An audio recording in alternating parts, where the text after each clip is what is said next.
G'azabni qanday ifodalaymiz? To'g'rirog'i qaysi birimiz qanday g'azabni ko'rsatamiz? Boshladik. Har qaysi oyning 1 va 23 sanalarida tug'ilganlar so'zlari orqali va so'zlari qattiq, og'riqli, ayblovchi va kinoyali, o'tkir tilidan foydalanib, har qanday xulosani mohirlik bilan teshib o'tishga qodir. Xullas, zahar tillar ishga tushib, g'azabi gavdalanadi. Har qaysi oyning 2 hamda 24 sanalarida tug'ilganlar. Bular esa aksi, ya'ni bular o'zlarini g'azablarini yuziga sovuq maskasini taqib olib, jim bo'lib, ya'ni gapirmasdan xuddi muz qirolichasidek, qirolidek bo'lib olib, o'zini olib qochib yurishlari, ya'ni haligi xafa bo'lgan odamlarini ignor qilish bilan g'azablarini gavdalantirishadi. Ya'ni ular hattoki konfliktni muzokara qilishni ham xohlashmaydi. Kerak bo'lsa shu, inkor ortidan ignor va tamom. G'azab shunday minilgan. Har qaysi oyning 3 va 25 sanalarida tug'ilganlarda esa emotsionallikda katta farqlanishadi. Shuning uchun g'azab yorqin, zo'ravon, burniy reaksiyasi, u baland ovozda sahnalar yaratishi, kerak bo'lsa yig'lashi yoki aksincha sovuq takabburligini ko'rsatadi. 4 hamda 26 sanalarda tug'ilganlarda esa ular konfliktda qolishni yoqtirmaydilar. Tinchgina oyoq berishadi, tamom, survorishadi. G'azab otiga mingan vaqtlarida baland ovozlarda gapirishlar va birdan taraq etib eshiklarni gumburlatib yopib, g'azablarini ko'rsatishadi. Shunaqa, agarda eshik taraq etib yopilib, baqirgan ovozlar eshitilib ko'rinsa, biluringki, ularda g'azab eng yuqoriga mingan holatida.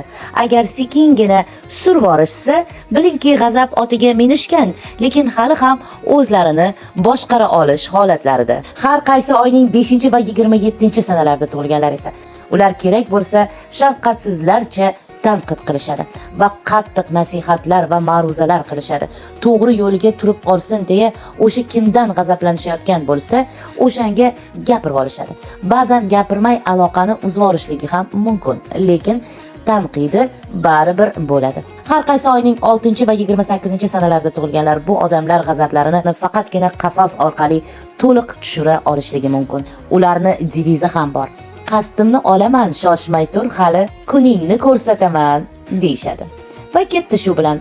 Boshqalar orqali qandaydir bir usullar bilan o'sha jahlini chiqargan odamdan o'ch olishga harakatni boshlashadi.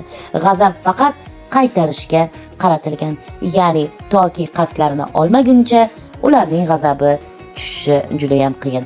Va doimo konfliktlarini xotirlagan paytlarda g'azablari tepaga qarab chiqib ketaveradi. Har qaysi oyning 7 va 29 sanalarida tug'ilganlar boshqalar orqali g'azabini ishga tushirishadi. Jahllarini chiqargan yo o'sha xafa qilgan kimnidir boshqa kimlarga gijgijlashni va kerak bo'lsa qarshi ham qo'yib qo'yishga harakatlanishadi va o'sha boshqalardan foydalangan holatda ularni xafa qilgan odamdan o'ch olishga harakatlanishadi. Har qaysi oyning 8 hamda 30 sanalarida tug'ilganlar esa kompromat orqali g'azabini ko'rsatishadi.